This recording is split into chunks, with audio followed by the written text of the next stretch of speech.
भोपाळमध्ये आता युथ काँग्रेसचं आक्रमक आंदोलन सध्या सुरू आहे आणि विधानसभेला घेराव घालण्याचा सध्या युथ काँग्रेसचा प्रयत्न सुरू असल्याचं पाहायला मिळतंय। तर मोठी बातमी आपण भोपाळमधून पाहतोय, ज्या ठिकाणी युथ काँग्रेसचं खरं तर हे आक्रमक आंदोलन त्या ठिकाणी सुरू आहे आणि विधानसभेला घेराव घालण्याचा युथ काँग्रेसचा हा प्रयत्न सुरू असल्याचं आपल्याला पाहायला मिळतंय। आपण त्याच संदर्भातील ही काही दृश्य पाहतोय। खरं तर आंदोलन पांगवण्यासाठी खरं तर पाण्याचा फवारा सुद्धा या ठिकाणी मारला जातोय आणि भोपाळमध्ये युथ काँग्रेसचं आंदोलन सुरू आहे, आक्रमक असं आंदोलन या ठिकाणी सुरू आहे आणि त्या ठिकाणचेच आपण ही थेट लाईव्ह दृश्य पाहतोय आणि या आंदोलकांना सध्या पांगवण्यासाठी पाण्याचा फवारा या ठिकाणी मारला जातोय।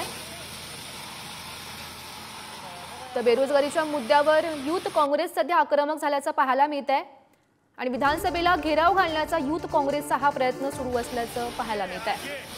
तर भोपाळमधून आपण ही सध्या लाईव्ह दृश्य पाहतोय, ज्या ठिकाणी युथ काँग्रेसचं हे आक्रमक आंदोलन आहे आणि बेरोजगारीच्या मुद्द्यावर युथ काँग्रेस सध्या आक्रमक झाल्याचं पाहायला मिळत आहे आणि मोठ्या प्रमाणात इथे पोलीस बंदोबस्त सुद्धा तैनात करण्यात आलेला आहे आणि ह्या आंदोलकांना पांगवण्यासाठी पोलिसांकडून या पाण्याचा फवारा केला जातोय, ज्यामुळे हे आंदोलक मागे हटतील।